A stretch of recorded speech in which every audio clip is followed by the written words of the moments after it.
بسم اللہ الرحمن الرحیم۔ سورہ بقرہ کا رکوع نمبر 19 اور دوسرے پارے کا رکوع نمبر 3 چل رہا ہے۔ اس رکوع کی آدھی سے زیادہ رکوع کی تفسیر ہو چکی ہے اور اب جو آیتیں باقی ہیں میں ان کی تفسیر بیان کروں گا، پھر اس رکوع میں جو ہمیں اسباق ملتے ہیں مختصراً اس کو بیان کروں گا، پھر ہم اگلے رکوع کی طرف جائیں گے انشاءاللہ۔ اعوذ باللہ من الشیطان الرجیم، بسم اللہ الرحمن الرحیم۔ ان الذین یکتمون ما انزلنا من البینات والہدی من بعد ما بیناہ للناس، یہ والی آیت چل رہی تھی۔ بے شک وہ لوگ کہ جو ہم نے نازل کیا من البینات، واضح دلائل اور ہدایت کی چیزیں جو ہم نے نازل کی ہیں، من بعد ما بیناہ للناس، بعد اس کے کہ ہم اس کو لوگوں کے سامنے بیان کر چکے ہیں، تو اس کے بعد بھی جو لوگ ان آیتوں کو چھپاتے ہیں، اولئک یلعنہم اللہ ویلعنہم اللاعنون، ان پر اللہ بھی لعنت کرتا ہے اور لعنت کرنے والے بھی ان پہ لعنت کرتے ہیں۔ لعنت کا مطلب یہ ہوتا ہے اللہ کے رحمت سے دوری، انسان اللہ کی رحمت کا مستحق ہی نہ رہے، اس کو عربی میں لعنت کہا جاتا ہے۔ تو اس سے پہلے جو آیت تھی اس میں تھا کہ صفا اور مروہ شعائر اللہ میں سے ہے، تو اس میں یعنی کوئی جاہلیت کی رسم نہیں ہے یہ، اور اگر رسم ہے بھی تو غلط رسم نہیں ہے بلکہ صحیح رسم ہے۔ ابراہیم علیہ السلام کے بعد جب بھی حج ہوتا آ رہا ہے تو اس پر عمل ہوتا آ رہا ہے، تو اس لیے اس میں کوئی حرج نہیں ہے۔ اب دوبارہ اسی مضمون کی طرف رجوع کیا جا رہا ہے کہ یہود و نصارہ تحویل قبلہ کا حکم بھی چھپاتے تھے، رسول اللہ صلی اللہ علیہ وسلم کی نشانیاں بھی چھپاتے تھے، تو اللہ نے فرمایا کہ ہم نے جو بینات، واضح دلائل اسلام کے برحق ہونے کے اور سیدھا راستہ جو ہم نے نازل کیا ہے آسمان سے، حالانکہ ہم اس کو کتاب میں لوگوں کے لیے بیان بھی کر چکے ہیں تورات اور انجیل میں، تو وہ لوگ جو ان آیتوں کو چھپاتے ہیں اور ایسی نشانیوں کو چھپاتے ہیں ان پر اللہ کی لعنت اور لعنت کرنے والوں کی بھی لعنت۔ تو اللہ تعالیٰ نے اس میں تورات اور انجیل کا نام تو نہیں لیا، تو لیکن اولین مصداق اس کا یہود و نصارہ کے علماء ہے۔ قرآن نام کیوں نہیں لیتا؟ تاکہ ایک چیز اپنے عموم پر رہے، اس امت میں بھی جو علماء یہ کام کریں گے وہ بھی اسی آیت کے مصداق ہیں۔ اللہ تعالیٰ سب کو بچا کے رکھے۔ قرآن مجید میں یا احادیث صحیحہ میں اللہ تعالیٰ نے جو اسلام کے بارے میں واضح احکامات دی ہیں، اپنے ذاتی مفاد کی خاطر ان احکامات میں سے کسی ایک حکم کو چھپا دینا یہ بہت بڑا جرم ہے، ہمیں اس آیت سے پتہ چلتا ہے۔ اس پر اللہ کی بھی لعنت اور لعنت کرنے والوں کی بھی لعنت۔ لعنت کرنے والوں کی لعنت اس لیے کہا گیا ہے کہ جس انسان کو بھی پتہ چلے گا نا ایسے لوگوں کے بارے میں، تو ظاہر ہے انسان کا ضمیر پھر اندر سے، یعنی انسان بہت زیادہ ٹینشن میں آتا ہے، پریشان ہوتا ہے، کیونکہ جو بھی وہ لوگ جو ہدایت چاہتے ہیں وہ چاہتے ہیں کہ ہمیں صحیح اسلام پتہ چلے، تو جب انہیں پتہ چلے گا کہ یہ صحیح اسلام تھا اور انہوں نے چھپایا ہے، تو آپ بتائیں ان کے جذبات کیا ہوں گے؟ وہ یقیناً لعنت بھیجیں گے۔ تو اللہ نے فرمایا ان پر لعنت، ایسے لوگوں کی جو لعنت بھیجتے ہیں، ان لوگوں کی بھی لعنت جو لعنت بھیجنا چاہتے ہیں، اور اللہ کی بھی لعنت۔ الا الذین تابوا، ہاں فرمایا کہ سوائے وہ لوگ جو توبہ کر لیں، واصلحوا اور اپنی حالت کو درست کر لیں، وبینوا اور لوگوں کے سامنے حق کو بیان کر دیں۔ علماء کہتے ہیں کہ قرآن جب عوام کی توبہ کا ذکر کرتا ہے نا تو صرف الا الذین تابوا واصلحوا ذکر کرتا ہے۔ آپ قرآن میں کچھ آیتیں دیکھیں گے جن میں آتا ہے کہ الا الذین تابوا واصلحوا، جو توبہ کر لیں اور اپنے حالت کو درست کر لیں آئندہ کے لیے، تو اللہ معاف کر دے گا۔ لیکن یہاں بیان چل رہا ہے علماء کا، تو اس لیے اللہ نے توبہ کے لیے 3 شرطیں بیان کی۔ نمبر 1 توبہ کریں، توبہ کا مطلب اس گناہ کو چھوڑیں۔ نمبر 2 اصلاح بھی کریں۔ نمبر 3 حق کو بیان بھی کر دیں، یعنی عالم نے اگر غلط بیانی سے کام لیا یا کسی حق کو چھپانے کا جرم کیا تو اس کے لیے صرف اتنا کافی نہیں ہے کہ آئندہ کے لیے یہ کام نہ کرے، بلکہ یہ بھی ضروری ہے کہ جو غلط بیانی اس نے کی ہے بینو کا مطلب بیان کر دے، بھائی یہ جو میں نے کیا تھا، یہ میں نے آیت چھپائی تھی، مجھ سے غلطی ہوئی ہے، یا یہ اقرار نہ کرے لوگوں کے سامنے غلطی ہوئی ہے، لیکن اب اس کو جو غلطی ہوئی ہے اس کی تلافی پریکٹیکلی اس کو کرنی پڑے گی۔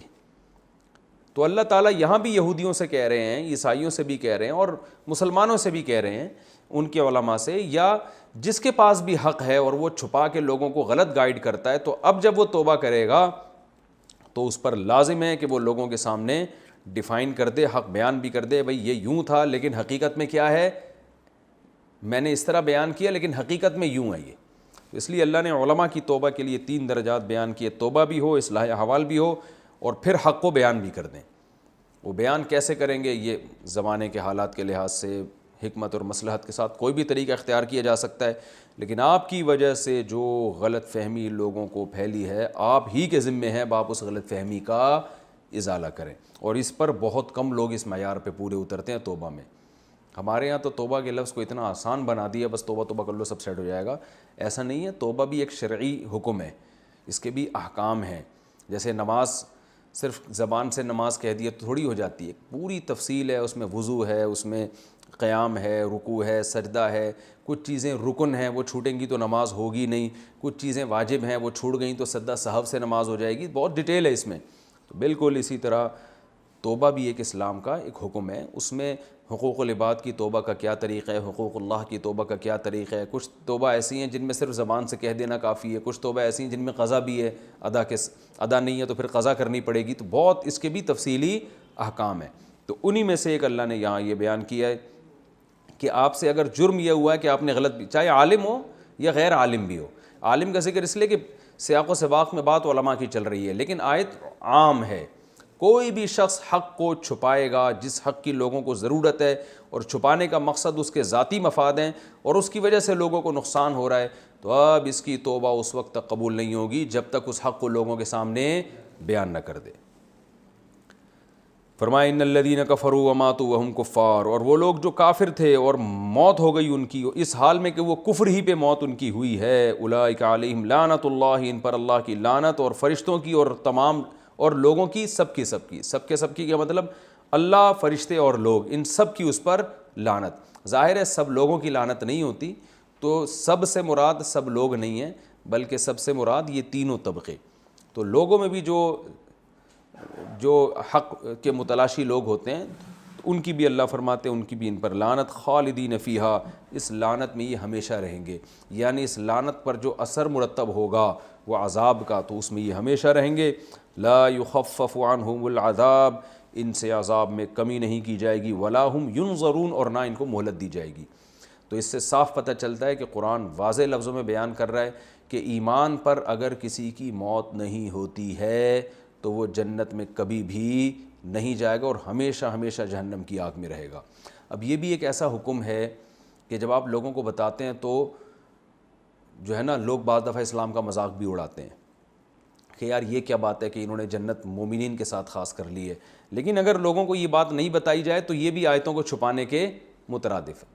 تو جو اللہ کا حکم ہے وہ بہرحال اللہ نے بیان کر دیا کہ غیر مسلم کی مغفرت نہیں ہوگی۔ باقی کفر کہتے کس کو ہیں یہ ایک تفصیل ہے۔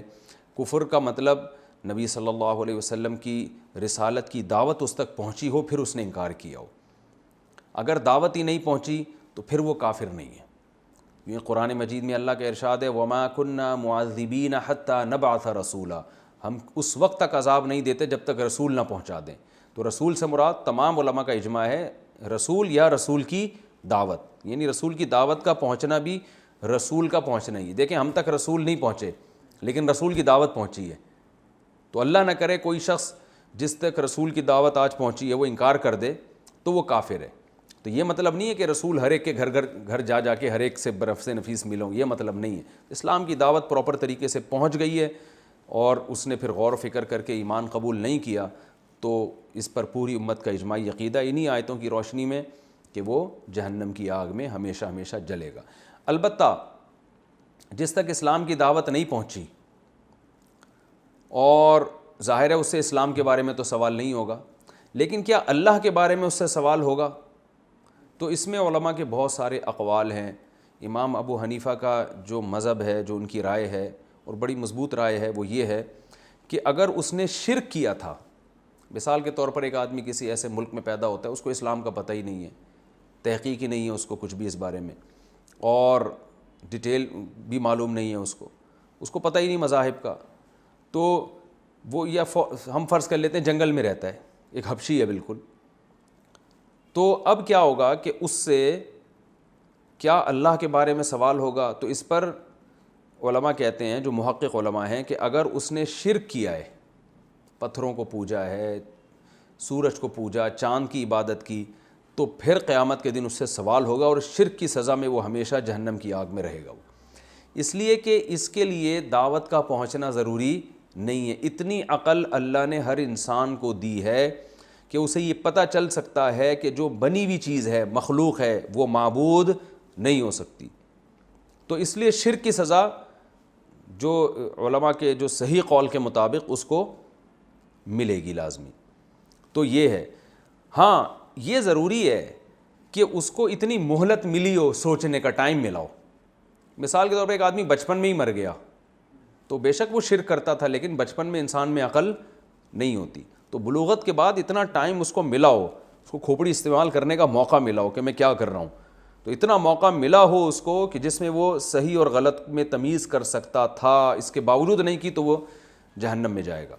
اور اگر وہ شرک نہیں کرتا تھا تو پھر دو طبقے ہوتے ہیں، یا تو توحید پرست ہوگا یا سرے سے اس کا کوئی نظریہ ہوگا ہی نہیں۔ تو علماء کہتے ہیں جو توحید پرست تھا وہ جہنم میں بہرحال نہیں جائے گا، اور وہ شخص جس کا کوئی نظریہ ہی نہیں تھا، نہ اسے توحید کا پتہ ہے نہ شرک کا پتہ ہے، تو اس کے بارے میں علماء خاموش ہیں کہ بعض کہتے ہیں جہنم میں جائے گا، بعض کہتے ہیں اس کے بارے میں ہمیں قرآن و سنت میں کوئی واضح نظیر ملتی نہیں ہے۔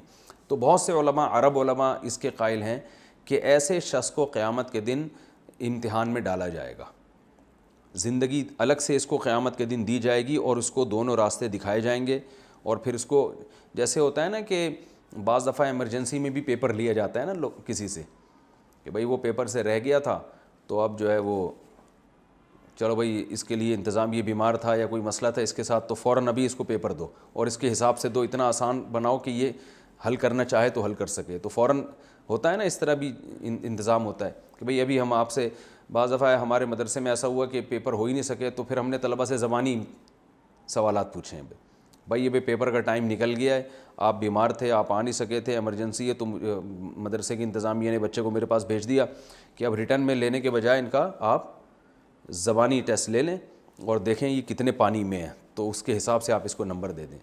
تو کچھ ایسی سچویشن قیامت کے دن ہوگی، جو لوگ غفلت میں دنیا سے چلے گئے اور ان کے پاس دعوت بھی نہیں پہنچی، تو پھر ان سے قیامت کے دن اللہ تعالیٰ ان کو آزمائش کا موقع دے گا۔ لیکن ان تمام چیزوں میں کسی بھی چیز پر ہمارے پاس کوئی واضح دلیل موجود نہیں ہے۔ البتہ اتنی بات ہے کہ قرآن میں جگہ جگہ اللہ کا یہ ارشاد ہے، لا یظلم ربک احدا، تیرا رب کسی پہ ظلم اور زیادتی نہیں کرے گا، یعنی ظلم نہیں ہوگا۔ ایسا نہیں ہو سکتا کہ ایک آدمی کو بیچارے کو کچھ پتہ ہی نہیں تھا، یا اس کو موقع ہی نہیں ملا، یا اس کے پاس اتنی عقل ہی نہیں ہے حق اور باطل کو پہچاننے کی، اور اللہ بس کہے تو چونکہ مسلمان نہیں ہوا تھا، تو چونکہ ایمان نہیں لایا، تو اٹھا کے میں تجھے لازمی جہنم میں پھینکوں گا۔ ایسا نہیں ہے۔ تو قرآن میں اللہ نے صاف فرما دیا کہ تیرا رب کسی پہ ظلم زیادتی نہیں کرے گا، اور اس کو ظلم ہمارے حساب سے کہا گیا، ورنہ اللہ کو تو اختیار ہے۔ اس پر بھی اہل سنت والجماعت کا اجماع ہے کہ اللہ چونکہ حقیقی رب ہے، اگر وہ کسی کو بلا وجہ بھی تکلیف دے تو اس کو حق بہرحال حاصل ہے۔ وہ کسی کو بلا وجہ بھی اٹھا کے جہنم میں ڈال دے تو کسی کو اللہ کے خلاف کسی عدالت میں جانے کا رائٹ نہیں، اور اللہ کو یہ حق بھی حاصل ہے کہ وہ کرے گا، یعنی کر سکتا ہے اگر کرنا چاہے، اور وہ ظالم نہیں کہلائے گا۔ لیکن اللہ نے اپنے لیے ظلم کے وہی معیار متعین کر لیے جو انسانوں کے لیے ہیں۔ جیسے انسان کے ساتھ اگر کوئی زیادتی کرے اور اس کو بلا وجہ آگ میں پھینک دے تو ظلم کہلاتا ہے، تو اسی اللہ بھی ہم سے ہماری زبان میں بات کرتے ہیں۔ اللہ فرماتے ہیں یہ والا ظلم میں نہیں کروں گا کہ ایک آدمی مستحق نہیں ہے سزا کا اور میں اسے بلا وجہ جہنم میں ڈال کے جلا دوں، تیرا رب کسی کے ساتھ ایسی زیادتی نہیں کرتا۔ تو اللہ نے اس کو اپنے لیے زیادتی قرار دے دیا ہے، اپنے حق میں اس کو ظلم خود سے قرار دے دیا ہے، حالانکہ اللہ کو یہ رائٹ ہے، حق حاصل ہے، لیکن پھر بھی اللہ ایسا، کیونکہ اللہ کی رحمت اللہ کے غصے پر غالب ہے۔ ایسے تو بہت لوگ ہوں گے کہ جنت کے مستحق نہیں ہیں، پھر بھی غریبی میں جنت مل جائے ان کو، تو لیکن ایسا کوئی بھی نہیں ہوگا کہ جہنم کا مستحق نہیں ہے پھر بھی زبردستی اللہ اس کو جہنم میں ڈال دیں۔ تو اس لیے اللہ نے فرمایا لا یخفف عنہم العذاب ولا هم ینظرون، جو اسی طرح کفر میں ان کی موت واقع ہوئی، تو کفر پہ موت سے ہمیشہ کی جہنم ہے، لیکن کفر کہتے کس کو ہیں یہ میں نے آپ کو بتا دیا۔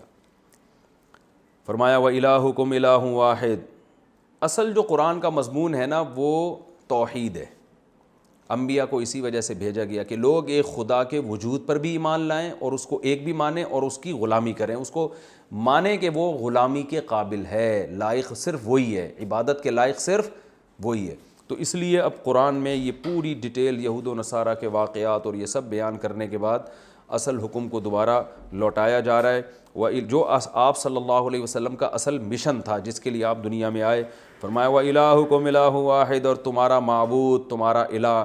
عبادت کسے کہتے ہیں یہ میں شروع کے لیکچرز میں بہت ڈیٹیل سے بتا چکا ہوں, یہ بہت تفصیل سے. عبادت کے دو مطلب ہیں, ایک ٹرم ہے ایک عبادت اور ایک لغت میں کسے کہتے ہیں. تو دونوں مفہوم کے لحاظ سے ایک ہمارا معبود ہے, غلامی حقیقت میں صرف اسی کی ہوگی. وہ کون ہے؟ ایک الہ ہے, لا الہ الا ہو, اس کے سوا کوئی عبادت کے لائق نہیں ہے. الرحمن, بڑا مہربان, الرحیم, نہایت رحم کرنے والا. تو میں نے یہ لیکچرز کے شروع میں جب یہ تفسیر کے لیکچر شروع ہو رہے تھے میں نے بتایا تھا کہ اللہ اپنی دو صفات کو بہت زیادہ ہائی لائٹ کرتے ہیں, گویا یہ اللہ کے نام کا حصہ ہیں, ایک رحمان اور ایک رحیم. یعنی رحمان اور رحیم میں ہر طرح کی رحمت اس میں شامل ہو گئی. رحمان سب پر رحم کرنے والا, رحیم بہت زیادہ رحم کرنے والا. تو یہ اللہ کی دو صفات کیوں اللہ بار بار ہائی لائٹ کرتے ہیں یہ میں ان لیکچروں میں تفصیل سے بتا چکا ہوں. یہ رکوع ہمارا کمپلیٹ ہوا. اس رکوع میں ہمیں کیا علمی اسباق ملتے ہیں؟ سب سے پہلی بات, صبر اور نماز کی اہمیت. ڈپریشن کے لیے صرف نفسیاتی ڈاکٹر کافی نہیں ہے کہ آپ کو وہ گولیاں کھاتے رہیں, اصل چیز ہے کچھ صبر کرنا سیکھیں. دیکھیں آج کل لوگ اس کی کوشش کرتے ہیں کہ بالکل ٹینشن نہ ہو, بالکل ٹینشن نہ ہو, بچے کو بالکل جیسے بچہ کہہ رہے ہیں نا اس کی ہر خواہش کو پورا کیا جائے. اس کا مطلب آپ بچے کو اس کی لائف کو فل آف ٹینشن بنا رہے ہو. بچوں پہ ظلم زیادتی جائز نہیں ہے, بلا وجہ مار دھاڑ بد اخلاقی جائز نہیں ہے, لیکن بچوں کو تھوڑی سی ٹینشن میں رکھنا چاہیے, ہلکی سی, زیادہ نہیں, تاکہ وہ تھوڑا سا معاشرے میں سروائیو کرنا سیکھیں. ساری خواہشات ان کی پوری. ایک صاحب اپنے بچے کو گود میں اٹھا کے لے گیا میرے سامنے, کہہ رہے بیٹا دکان میں جو کچھ چاہیے بتاؤ. اس نے اتنی چیزیں بتائیں اور انہوں نے ساری خرید کے دے دی. میں نے کہا بھائی یہ کہاں کھائے گا؟ کہہ رہے نہیں بس میرا بچہ, میں چاہتا ہوں اس کی ہر خواہش پوری ہو. تو ان سے میں نے کہا تو نہیں, انسان اپنی اولاد کے معاملے میں بڑا سینسیٹیو ہوتا ہے, لیکن مجھے دل چاہ رہا تھا میں ان سے کہوں کہ آپ اپنے بچے کو ڈاکو بنا رہے ہو. کل کسی وقت اس کی یہ خواہشات پوری نہیں ہوئی نا, یہ برداشت نہیں کر پائے گا, پھر جب حلال طریقے سے پوری نہیں ہوں گی تو کہاں جائے گا؟ حرام کی طرف. تو اسلام نے بھی ہمیں روزے کا حکم دیا, بہت ساری عبادتوں کا, تاکہ ہماری نفس کے خلاف کچھ خواہشات پوری ہوں. تو بچوں کو بھی مار دھاڑ بلا وجہ گالی گلوچ یہ تو اچھی بات نہیں ہے, لیکن تھوڑا سا کنٹرول کرنا ضروری ہے. تھوڑا سا آپ دیکھیں بعض دفعہ وہ بچے جنہوں نے معاشرے میں بہت بڑا کردار ادا کیا ہوتا ہے نا, ان کے بچپن میں کچھ نہ کچھ ٹینشن انہوں نے دیکھی ہوتی ہے جس کی وجہ سے نا معاشرے میں سروائیو کرنا سیکھتے ہیں. یہ کچھ بچے بہت جلدی میچور ہو جاتے ہیں, خاندانی جھگڑے دیکھے ہوتے ہیں, وہ سمجھدار ہو. کچھ بچیاں بڑی سلجھ جاتی ہیں, بعض دفعہ بچیاں اپنے ماں باپ کے جھگڑوں سے بگڑتی ہیں, بعض دفعہ اپنے پیرنٹس کو لڑتا ہوا دیکھ کے اور سلجھ جاتی ہیں. ان کو پتہ ہے کہ بھائی گھر میں یہ اس طرح سے ہوتا ہے یہ لڑائیاں, تو میں نے اپنے سسرال میں جا کے یہ کام نہیں کرنے. آپ دیکھیں بعض لڑکیاں ایسی ہیں چھوئی موئی ہوتی ہیں, وہ انہوں نے کبھی ایسا ہر وقت برگر فیملی ایسا, تو وہ آگے ذرا سا سسرال میں کوئی اونچ نیچ ہوئی بے ہوش ڈپریشن میں. اور جن غریبوں نے اپنے گھروں میں بڑے بڑے مسئلے دیکھے ہوتے ہیں وہ چل رہے ہوتے ہیں. تو اس کے سائیڈ ایفیکٹ بھی ہیں لیکن فائدے بھی ہیں. تو کہنے کا مقصد یہ ہے کہ اعتدال کی حالت اچھی حالت ہے, اس سے انسان کو تھوڑا سا برداشت کی قوت, تو تھوڑا سا صبر کرنا بھی سکھائیں بچوں کو. تو اللہ نے فرمایا نا صبر سے مدد طلب کرو, اس کا مطلب صبر کی کوالٹی آپ میں ہونی چاہیے, تو آپ کے بچوں میں بھی ہونی چاہیے. تھوڑا سا ان کو ہر وقت ان کو ان کی مرضی کا کھلائیں, کبھی کبھی کھائیں آج کھانا جو ہے نا ہماری مرضی کا, آج کریلے کھاؤ. بچوں سے بولیں آج کیا پکے گا کھانے میں؟ کریلے پکیں گے. بچے ناک منہ چڑھائیں, بولے کھائے گا, تیرا باپ بھی یہی کھائے گا ٹھیک ہے نا, اور خود بھی کھائیں. تو یہ جو چھوئی میں بنا دیا نا جو بچہ کہہ رہا ہے بس, تو یہ غلط ہے. تو اس لیے آج بولے آج ہماری مرضی کا. اور کبھی کبھار ایسا بھی ہو کہ آج ہے ہی نہیں کھانا, جاؤ, کچھ نہیں ہوتا. کبھی کبھار ایک آدھ وقت بھوکا رہنے سے کوئی نقصان نہیں ہوتا, بلکہ یہ تو غیر شائستہ طریقہ ہو جائے گا, آج کھانا نہیں ملے گا, غیر اخلاقی ہو جائے گا. اس کا ایسا طریقہ یہ کہ بھائی آج سب روزہ رکھیں گے گھر میں, پیر اور جمعرات کا روزے کا معمول بنا لیں. بچوں کو کہیں بیٹا آپ سب روزہ رکھیں گے, اور روزہ رکھ کے اسکول جاؤ گے. ہمیشہ لنچ لے کے جا رہے ہو, ہمیشہ بریک فاسٹ لے کے جا رہے ہو, یہ نہیں ہوتا, آج سب کا روزہ ہے. تو اس طرح گھر میں روزے کا, تلاوت کا, نماز کا تھوڑا بہت معمول ہوگا, تو یہ بھی ٹینشن کافی ہے بچوں کے لیے. تو اللہ تعالیٰ فرماتے ہیں صبر سے مدد طلب کرو. جس میں صبر کی ٹریننگ دیکھو. فوجی لوگ صبح کتنے آرام سے اڑ جاتے ہیں. ہمارے والد صاحب کیونکہ نیوی میں تھے نا, ریٹائر ہوئے تھے, تو معمول تھا ان کا 5 بجے اٹھنے کا. ہم جب صبح 5 بجے الارم لگا کے 4 6 مہینے گزر جاتے تھے, کل سے اٹھیں گے, پرسوں سے, ہفتے سے اٹھیں گے, نہیں اٹھ پاتے تھے. تو وجہ کیا ہے, ان کو بھائی جو نیوی میں ٹریننگ دی گئی وہ شروع میں ٹینشن ہوئی, پھر عادت پڑ گئی ہمیشہ کے لیے. تو فوجیوں کی زندگی دیکھیں آپ, وہ کیسے بڑھاپے میں بھی کیسے فٹ فاٹ ہوتے ہیں. وجہ کیا ہے, ان کو جو ہے نا عادت ڈالی گئی ہوتی ہے. اور جو کمانڈو ہوتے ہیں, جو اس کی ٹریننگ لے رہے ہوتے ہیں, ان کو جنگلوں میں پتہ نہیں کیا کیا کھلایا جاتا ہے, یہ بھی کھا لو وہ بھی کھا لو, تو وہ پھر چھوئی موئی نہیں ہوتے. تو وہ زیادہ ہنسی خوشی زندگی گزارتے ہیں, ان کی لائف زیادہ کامیاب ہوتی ہے, انہوں نے ٹینشنیں دیکھی ہوئی ہوتی ہیں. تو کچھ نہ کچھ ٹینشن یہ ضروری ہے. بات زیادہ لمبی ہو گئی لیکن یہ اہم بات تھی اس لیے میں نے بتائی. اور اللہ نے فرمایا اس میں شہید کی, دوسرا ہمیں علمی نقطہ, شہید کی فضیلت. شہادت کی دعا مانگنا بھی سنت عمل ہے. اللہ نے فرمایا شہید کو مردہ نہ کہو. تو قرآن میں ایک اور مقام پر آتا ہے, یہاں تو اللہ نے فرمایا شہید کو مردہ مت کہو. ایک اور جگہ فرمایا سورہ آل عمران میں وَلَا تَحْسَبَنَّ الَّذِينَ قُتِلُوا فِي سَبِيلِ اللَّهِ أَمْوَاتًا. شہید کو مردہ سمجھو بھی مت, یعنی اس کو بڑی پیاری زندگی ملتی ہے. تو رسول اللہ صلی اللہ علیہ وسلم نے ارشاد فرمایا لَوَدِدتُّ أَنْ أُقْتَلَ فِي سَبِيلِ اللَّهِ ثُمَّ أُحْيَا ثُمَّ أُقْتَلَ ثُمَّ أُحْيَا ثُمَّ أُقْتَلَ ثُمَّ أُحْيَا ثُمَّ أُقْتَلَ. 4 دفعہ آپ نے فرمایا میری یہ خواہش ہے کہ میں اللہ کے راستے میں قتل کیا جاؤں, پھر زندہ کیا جاؤں, پھر قتل کیا جاؤں, پھر زندہ کیا جاؤں, پھر قتل کیا جاؤں, پھر زندہ کیا جاؤں, پھر قتل کیا جاؤں. قتل پہ ختم کیا. یعنی شہادت اتنی پیاری چیز ہے کہ ایک دفعہ کی شہادت میں مزہ نہیں ہے, یہ ایسا زبردست کام ہے کہ بار بار ملنی چاہیے یہ شہادت.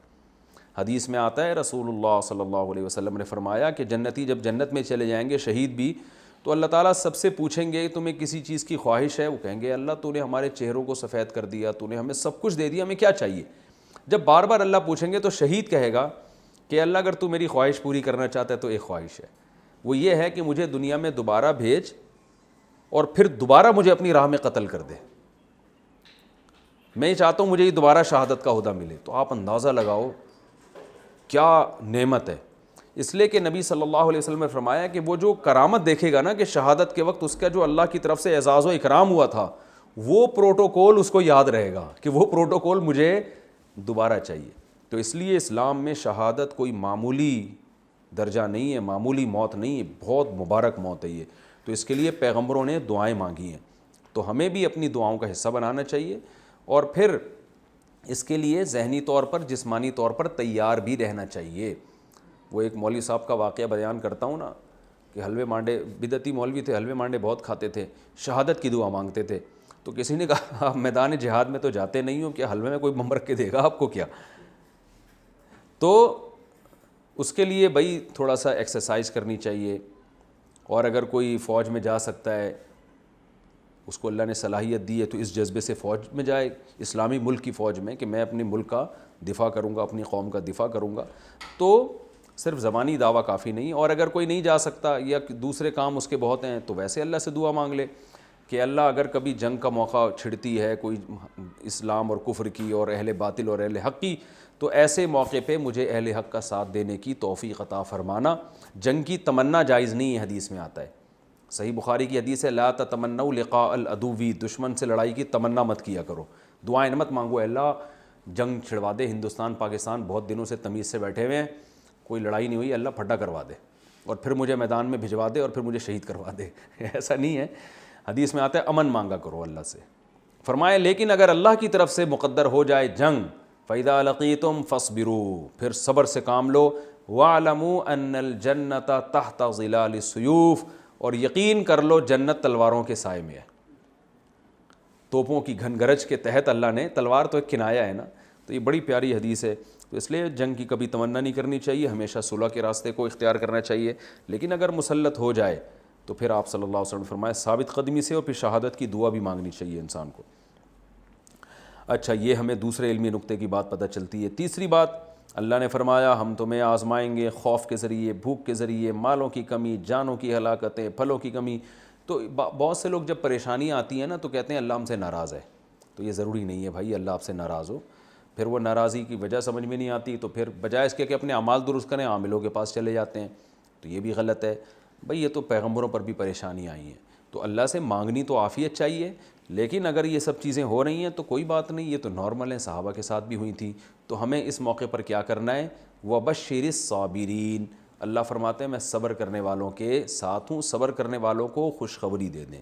صبر کے کیا فضائل ہیں یہ میں بیان کر چکا ہوں، اور یہ دعا پڑھنی چاہیے، اِنَّا لِلَّهِ وَإِنَّا إِلَيْهِ راجعون، اے اللہ ہم تیرے غلام ہیں اور تیری طرف لوٹ کے جانا ہے۔ اس سے انسان کو تسلی ملتی ہے، اور یہ ہر مصیبت پہ، بڑی مصیبت پہ بھی اور چھوٹی بھی۔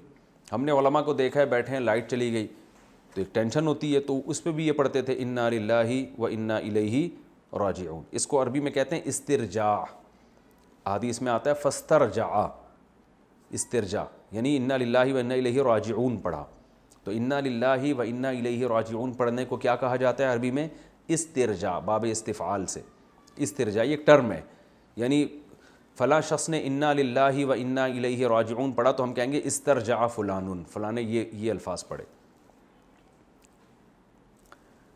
یہ خوشی کی چیزوں پہ نہیں پڑھنا چاہیے، ہے تو دعا، شادی ہو گئی اب کہہ رہے ہیں اِنَّا لِلَّهِ وَإِنَّا إِلَيْهِ راجعون، بات تو صحیح ہم نے اللہ کی طرف جانا ہے، لیکن یہ موقع ٹھیک نہیں ہے۔ اچھا، اس سے ہمیں اور کیا پتہ چلتا ہے؟ اور ایک علمی نکتے کی بات، حق کو چھپانا کتنا بڑا جرم ہے۔ تو یاد رکھیں حق کو چھپانا جب جرم ہے جب حق کو چھپانے میں آپ کا کوئی ذاتی مفاد ہو، لالچ ہو، لوگوں میں عزت چاہتے ہو اس لیے چھپا رہے ہو۔ حق کو اگر اس لیے چھپا رہے ہو کہ حق بیان کرنا اس وقت مصلحت کے خلاف ہے، تو پھر چھپانا نہ صرف جائز ہے بلکہ واجب ہے۔ بعض دفعہ حق کو اس لیے چھپایا جاتا ہے کہ سامنے والے کا مینٹل لیول اتنا نہیں ہے کہ وہ حق کو سمجھ سکے، ہر بات ہر ایک کے سامنے بیان کرنے کی نہیں ہوتی۔ اس پر میں نے پورا ایک بیان بھی کیا تھا نا کہ حضرت موسیٰ علیہ السلام سے فرعون نے پوچھا کہ وہ پہلے جو لوگ شرک پہ مر گئے ان کا کیا ہوگا، حضرت موسیٰ نے فرمایا اللہ ہی جانتا ہے کیا ہوگا بھائی، ٹھیک ہے نا، کیونکہ وہ ڈیٹیل میں جاتے ہیں تو بحث کا رخ چینج ہو جاتا۔ تو حق کو چھپانا اگر کسی مصلحت سے ہے تو ایک الگ بات ہے، صحیح جائز مصلحت سے، لیکن اگر اپنے مفاد کے لیے جیسے کہ یہود و نصارہ چھپاتے تھے اور آج بھی بہت سے لوگ باطل علماء جو ہیں وہ چھپاتے ہیں، تو پھر اس کی یہ وعید ہے۔ تو یہ اس رکوع کا خلاصہ تھا، تفسیر تھی۔ اب ہم انشاءاللہ اگلے رکوع کی طرف چلتے ہیں۔ اب ہم پڑھتے ہیں انشاءاللہ سورہ بقرہ کا رکوع نمبر 20 اور دوسرے پارے کا رکوع نمبر 4۔ اس کا پہلے لفظی ترجمہ ہوگا، مختصر گرامر ہوگی، پھر اس کی تفسیر، اور اس میں جو ہمیں کچھ علمی نکتے کی باتیں پتہ چلتی ہیں، اسباق ملتے ہیں، وہ انشاءاللہ بیان ہوں گے۔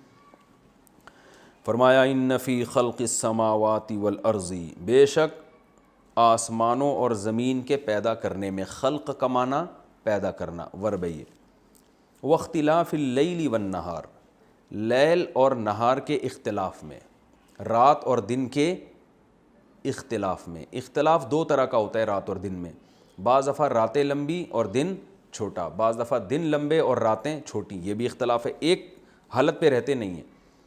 اور اختلاف میں یہ بھی ہے کہ کبھی رات ہوتی ہے اور بدل کے وہ دن میں تبدیل، اور کبھی دن ہوتا ہے بدل کے وہ رات میں تبدیل، یعنی عدل بدل کے آنا ان کا۔ تو یہ دونوں چیزیں اس میں داخل ہو سکتی ہیں کہ رات اور دن کے بدلنے میں۔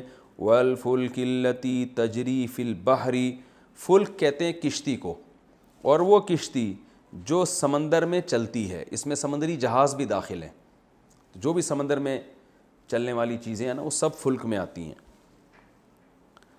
جو کشتیاں سمندر میں چلتی ہیں، تجری، جرا یجری کا معنی جاری ہونا، اصل میں تھا تجریو، تضربو کی طرح، یضربو یضربانی یضربونا، تضربو تضربانی یضربنا، تو تضربو تجریو، جاری ہوتی ہیں، فی البحری، سمندر میں، بیما، ان چیزوں کے ساتھ چلتی ہیں، ینفع الناس، جو لوگوں کو فائدہ پہنچاتی ہیں، یعنی تجارت کے ساتھ۔ تو سمندری تجارت کا اللہ نے قرآن میں بہت زیادہ ذکر کیا ہے۔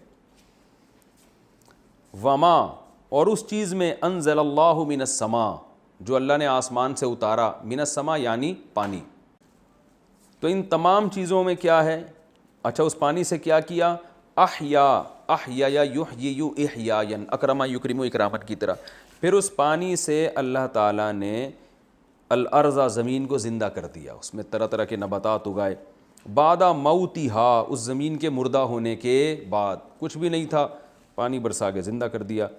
وبثا، بثا اصل میں تھا بثاثا یبثثو، نصر ینصرو کی طرح، اس کا معنی ہوتا ہے پھیلانا. ہم نے سورہ القاریہ میں پڑھا ہے نا، یوم یکون الناس کالفراش المبثوث، مقتول کی طرح پھیلے ہوئے. تو بثا کا معنی پھیلانا. وبث فیہا، اور پھیلا دیے اس نے زمین میں، من کل دابہ، ہر طرح کے جانور. دابہ اصل میں کہتے ہیں، یہ کیا لفظ ہے، اصل میں تھا دابابا یدببو، نصر ینصرو کی طرح. دابابا یہ ہوتا ہے زمین پہ رینگنا، اصل میں اس کا اطلاق ہوتا ہے کس پر، رینگنے والی چیزیں. لیکن دوسرے درجے میں ہر چلنے والی چیز کو بھی دابہ کا یعنی دبا یا دبو سے تعبیر کیا جاتا ہے. نصر ینصرو، دبابا یدببو، چلا وہ زمین پہ یا رینگا وہ زمین پہ. آپ نے دیکھا ہوگا عربی میں دبابا کسے کہتے ہیں، بائک کو.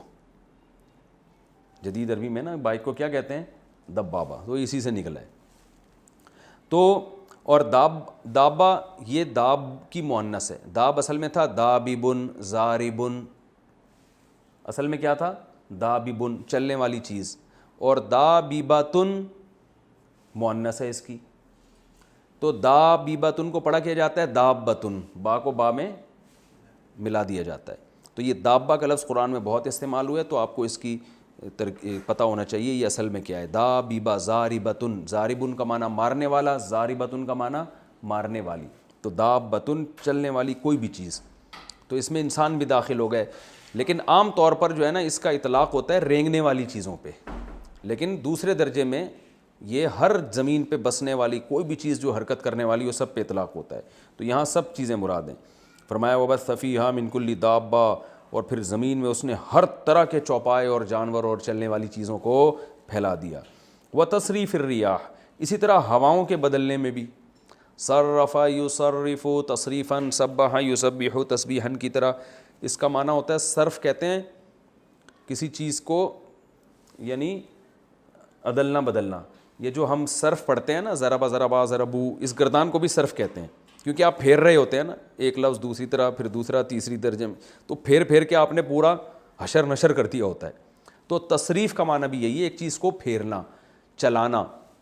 ریح ہوا کو کہتے ہیں، ریاح اس کی جمع آتی ہے.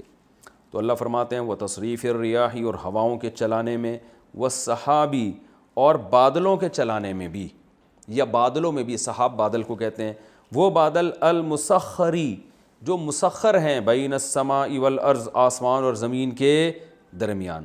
آسمان ہر وہ چیز جو آپ سے بلند ہو، عربی میں اس کو بھی آسمان کہا جاتا ہے. تو یعنی بلندی اور زمین کے درمیان جو بادل ہیں. تو اب دیکھیں اس کو، آیت کو صحیح طرح سمجھیں دوبارہ، کہ بے شک آسمانوں اور زمین کے پیدا کرنے میں، دن اور رات کے عدلنے بدلنے میں، اور اس کشتی میں جو سمندر میں چلتی ہے، ان چیزوں کے ساتھ جو لوگوں کو نفع پہنچاتی ہیں. اسی طرح آسمان کے پانی برسانے میں، یعنی اس پانی میں جو اللہ نے آسمان سے برسایا، اور پھر اس کے ذریعے زمین کو مردہ ہونے کے بعد زندہ کیا، اور پھر زمین میں ہر طرح کے جانور اور چیزیں پھیلا دی، مخلوق پھیلا دی. اسی طرح ہواؤں کے چلانے میں، اور اس بادل میں جو آسمان اور زمین کے درمیان مسخر ہے. ان تمام چیزوں میں کیا ہے، یہ اب آ رہا ہے آگے. لآیاتن، بہت سی نشانیاں ہیں، لقوم، ایسی قوم کے لیے، یعقلون، جو عقل سے کام لیتے ہیں، ان میں بڑی نشانی ہے. اچھا آپ حیران ہوں گے، میں نے ترجمہ میں کہا لآیاتن، لام تاکید کے لیے، آیاتن آیتن کی جمع ہے. تو بہت سی نشانیاں کا ترجمہ میں نے کہاں سے کیا؟ میں نے آپ کو بتایا تھا کہ تنوین جب آتی ہے نا، تو اس میں کیا لگتا ہے، چند، کچھ، ایک، اس طرح کا لفظ لگتا ہے نا. تو یہ اس لیے لگاتے ہیں کہ تنوین جو ہے نا، بسا اوقات کسی چیز کی قلت یعنی کمی کو بیان کرنے کے لیے ہوتی ہے. جیسے میں کہتا ہوں رأیتو رجالن، میں نے چند لوگ دیکھے. لیکن سیاق و سباق بعض دفعہ یہ بتاتے ہیں کہ یہاں تنوین کمی کے لیے نہیں بلکہ اضافے کے لیے، کسی چیز کو بڑھا کے بیان کرنے کے لیے. اس کو کہتے ہیں تنوین تعظیم کے لیے یا تکثیر کے لیے، کثرت. تو یہ سیاق و سباق سے ہمیں پتہ چلتا ہے. تو پھر یہاں چند نہیں بلکہ ہم یہ بہت سی. نارملی تو ہم یہی لگائیں گے چند، لیکن جب سیاق و سباق سے پتہ چل رہا ہو کہ اگر ہم یہ چند لگائیں گے تو یہ کلام میں بلاغت پیدا نہیں ہوگی، تو یہی تنوین پھر تکثیر کا فائدہ دے رہی ہوتی ہے. تبھی جو بلاغت کی کتابیں ہیں نا ان میں لکھا ہوا ہے کہ تنوین قلت کا فائدہ بھی دیتی ہے، یعنی تنوین سے قلت بھی پیدا ہوتی ہے اور کثرت بھی اسی تنوین سے پیدا ہوتی ہے. جیسے قرآن میں اس کی مثال ملتی ہے سورہ عبس میں، وجوہ یومئذ مسفرہ، وجوہ، تو ہم وہاں یہ نہیں کریں گے چند چہرے اس دن ایسے ہوں گے، وجہ کی جمع وجوہ آتی ہے، ہم یہ نہیں ترجمہ کریں گے کہ چند چہرے اس دن ایسے ہوں گے جو روشن ہوں گے، ووجوہ یومئذ علیہا غبرۃ، اور چند چہرے ایسے ہوں گے جن پر غبار ہوگا. تو چند نہیں، ظاہر ہے پھر ترجمہ ہی غلط ہو جائے گا نا، چند تو اتنے تو لوگ دنیا آخرت میں زندہ ہوں گے دوبارہ، وہ چند تھوڑی ہوں گے. تو وہاں ہم وجوہ میں جو تنوین ہے یعنی دو پیش، اس کا ترجمہ ہوگا بہت سے چہرے، بہت سے چہرے اس دن روشن ہوں گے اور بہت سے چہرے اس دن ایسے ہوں گے کہ ان پر غبار ہوگا، خاک آلودہ ہوں گے. تو یہاں بھی ایسا ہی ہے.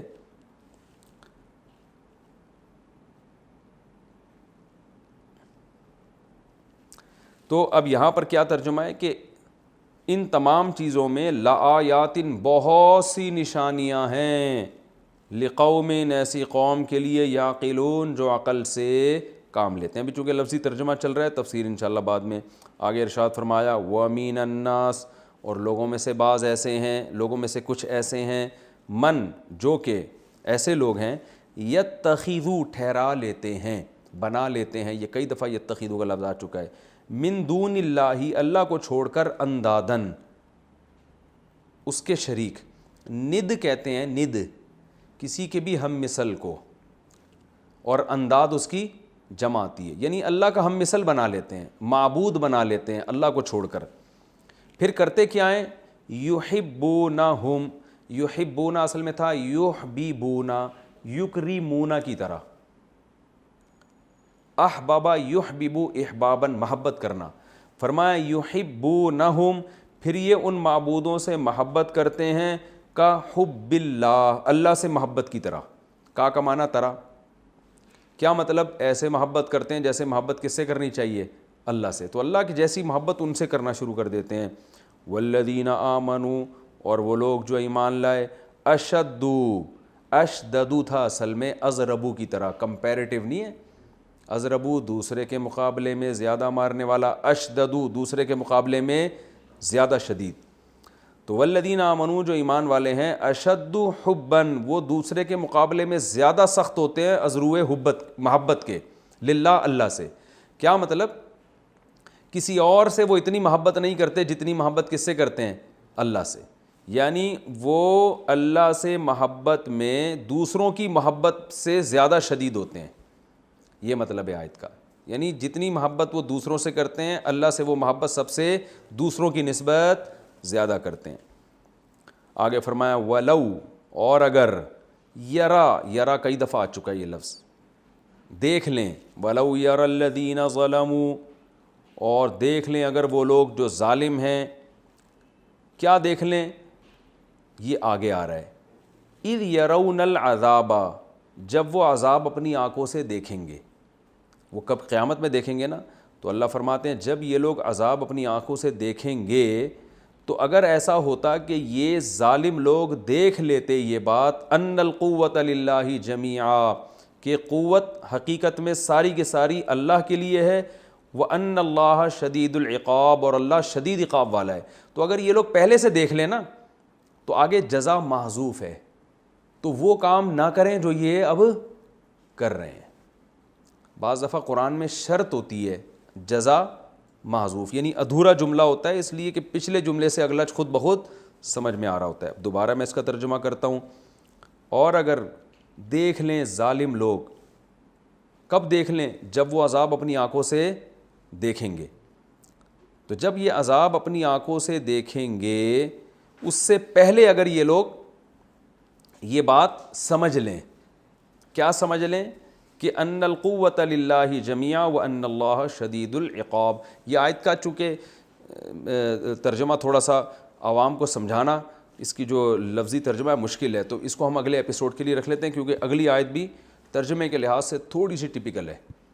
ٹھیک ہے نا, اس کو ذرا سمجھانا پڑے گا. تو یہ دونوں آیتیں پھر ہم انشاءاللہ, کیونکہ وقت بہت تھوڑا رہ گیا اور میں اس کو ابھی ڈیٹیل میں سمجھانے میں گیا تو بات لمبی ہو جائے گی, تو ہم انشاءاللہ اس کو, ہمارا ٹائم پورا ہو گیا تو اگلے ایپیسوڈ میں انشاءاللہ ہم یہ دونوں آیتوں کا میں لفظی ترجمہ کروں گا, پھر اس رکوع کی انشاءاللہ تفسیر ہوگی اور جو ہمیں اسباق ملتے ہیں. وما علینا الا البلاغ.